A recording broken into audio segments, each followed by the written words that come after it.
آئیں کہیں کہ ہمارا رب اللہ ہے، پھر اس پر جم جائیں۔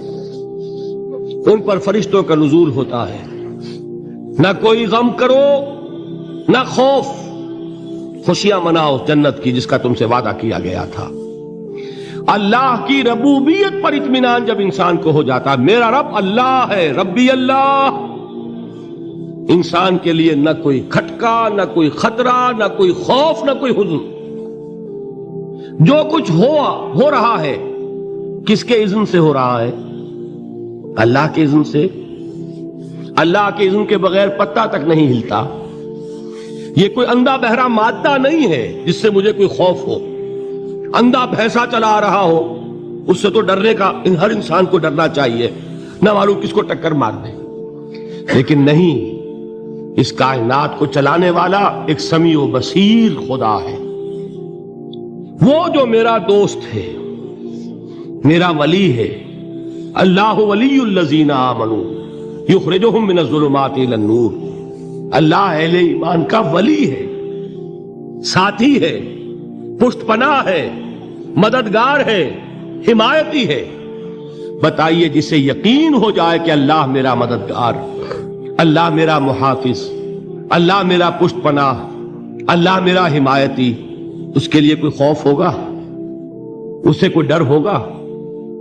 میں مثال دیا کرتا ہوں ایک بہت سادہ، پنجاب کے دیہات کی۔ تو بڑا چودھری ہے اور کوئی غریب کسان ہے۔ اس غریب کسان کے جانوروں کو ہر وقت اندیشہ ہوگا چوری کا، کوئی میری بھینس کھول کر نہ لے جائے، کوئی میرا بیل کھول کر نہ لے جائے۔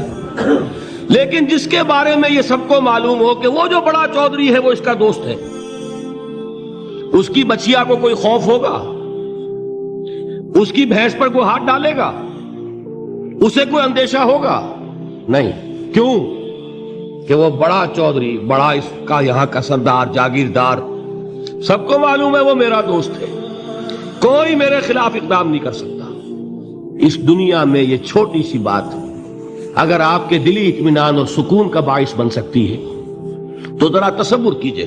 میں لفظ تصور استعمال کروں گا صرف اس لیے کہ اس کا ہم جس کو کہتے ہیں ادراک اور شعور کر نہیں سکتے، اگر کے ساتھ کر سکتے۔ اگر یقین ہو کہ اللہ میرا مددگار اور یقین ہو کہ اللہ ہر آن میرے ساتھ ہے، پھر کوئی خوف، کس کا خوف؟ کوئی شے اللہ سے بالا تر ہے؟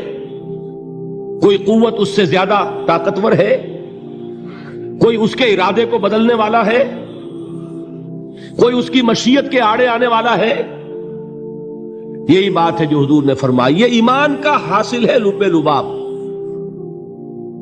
کہ دیکھو اچھی طرح اس بات کو ذہن نشین کر لو، اگر تمام انسان مل کر تمہیں کوئی نقصان پہنچانا چاہے نہیں پہنچا سکتے مگر جو کچھ اللہ نے لکھ دیا ہو، اور تمام انسان مل کر تمہیں کوئی نفع پہنچانا چاہے نہیں پہنچا سکتے مگر وہ شے جو اللہ نے طے کر دی۔ آپ پھر میں کہوں گا ذرا طاری کیجئے، اسے فرض کیجئے، اسے سوچئے، اگر اس حدیث پر ہمارا دل ٹھکا ہوا ہو تو کسی سے ڈر ہوگا؟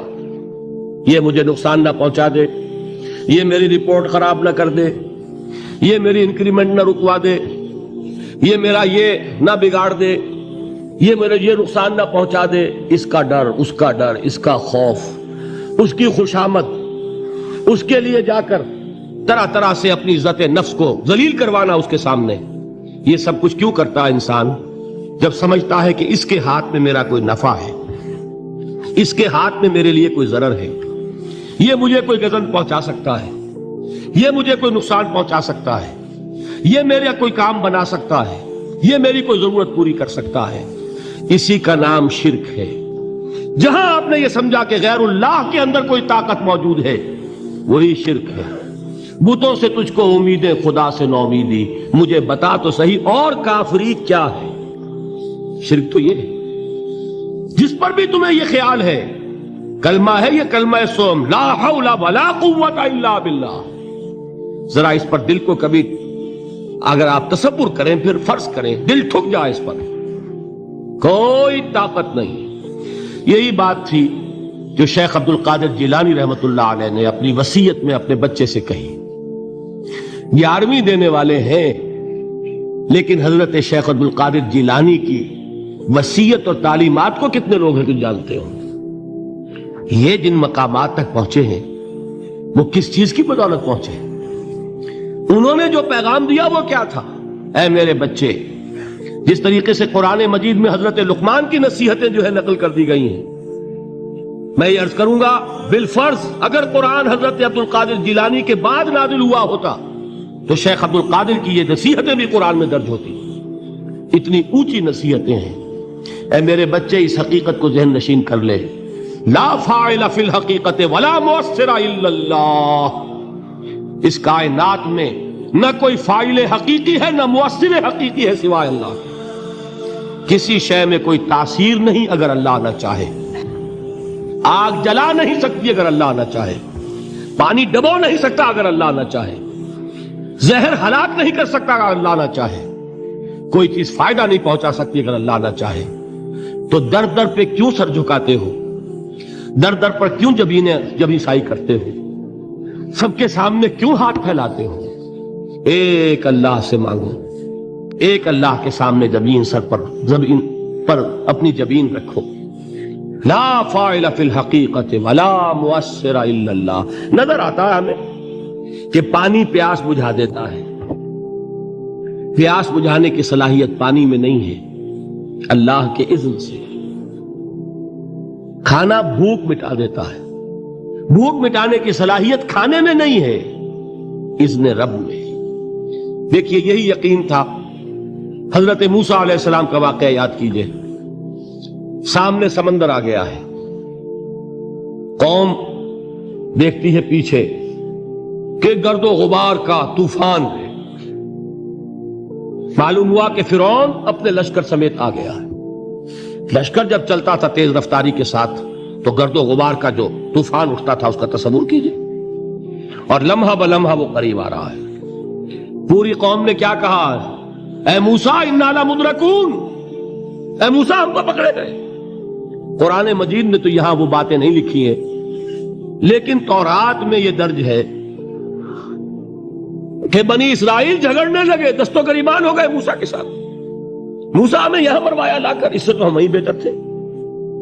وہاں کھانے کو ملتا تھا، زندگی تو تھی، بیگار ہم کر رہے تھے، موت تو نہیں تھی. اب جو کچھ ہوگا اس کا تصور کرو، جس طریقے سے ہمارے ٹکڑے اڑائے جائیں گے. تو لڑ رہے ہیں حضرت موسیٰ علیہ السلام سے. یہ تورات کی تفصیل ہے. قرآن میں صرف اتنا آیا ہے، پریشان ہو کر انہوں نے کہا انا لمدرکون، موسیٰ ہم تو پکڑے گئے. اس وقت موسیٰ کا جواب کیا ہے؟ کلا ان معی ربی سیہدین. نہیں، میرے ساتھ میرا رب ہے، وہ راستہ دے گا. بتائیے کہاں راستہ نظر آ رہا ہے؟ یہ ہے ایمان بالغیب. راستہ نظر نہ آئے تب اللہ پر یقین ایمان ہے. جیب میں پیسے ہوں اور تب دل کو اطمینان ہے تو ایمان کس پر ہوا؟ پیسے پر، اللہ پر نہیں. جب وسائل و ذرائع نہ ہو اور پھر یقین ہو کہ اللہ مسبب الاسباب ہے، وہ اسباب کا پابند نہیں ہے، وہ اسباب کا محتاج نہیں ہے، اسباب اس کے محتاج ہیں. اگر یہ یقین ہے تو اللہ پر ایمان ہے. یہ نہیں ہے تو تمہارا ایمان اسباب پر ہے، وسائل پر ہے، ذرائع پر ہے، مادیات پر ہے، اللہ پر نہیں. اس وقت کہاں راستہ تھا؟ کوئی راستہ تھا؟ سمندر ہے اور ادھر سے لشکر آ گیا ہے. کلا ان معی ربی سیہدین. اب دیکھیے ایمان کہہ دینا آسان ہے، ہوا معکم اینما کنتم، جہاں کہیں بھی تم ہوتے ہو اللہ تمہارے ساتھ ہوتا ہے. لیکن اس کا یقین قائم ہو جائے تو زمین و آسمان کا فرق واقع ہو جائے.